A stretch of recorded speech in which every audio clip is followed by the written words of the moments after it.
Bonsoir Cédric Cobert. Bonsoir. Vous êtes le secrétaire général de la CGT en Haute-Garonne. Vous étiez dès hier soir dans la rue pour manifester. La rue, ça n'a pas suffi pour l'instant. Quel nouveau chapitre vous voulez donner à cette contestation?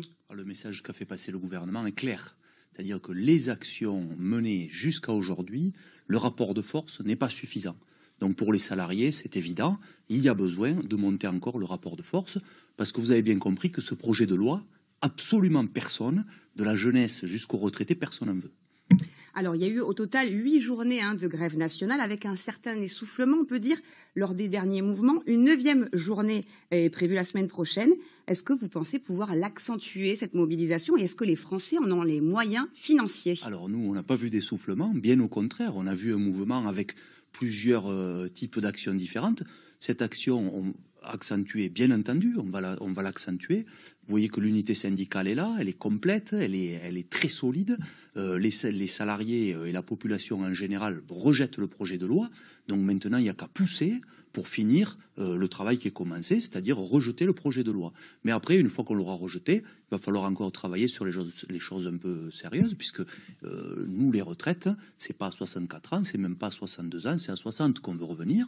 Et puis, on veut tout au long de la vie pouvoir vivre avec des salaires qui permettent de vivre. À quoi doit-on s'attendre dans notre région, notamment au niveau des perturbations sur les routes, sur les rails? Ah oui, il faut s'attendre à des perturbations. Je pense qu'à partir de hier soir, nous on était hier après-midi dans la rue, vous avez souligné, pendant que les députés manifestaient, pendant que les députés faisaient n'importe quoi à l'Assemblée, nous on était dans la rue, on manifestait.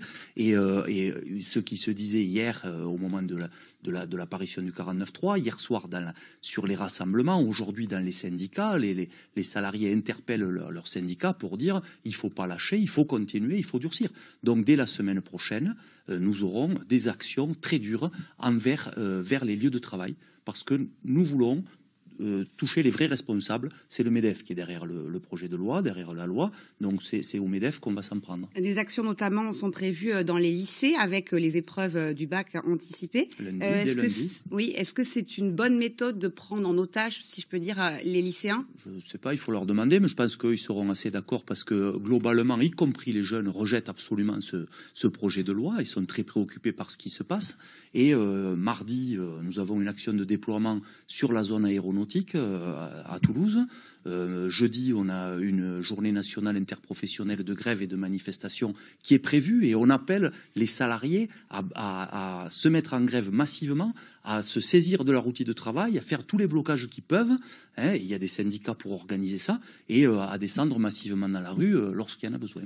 Merci beaucoup, Cédric Cobert, d'avoir accepté notre invitation. Au revoir. Dans le reste de l'actualité,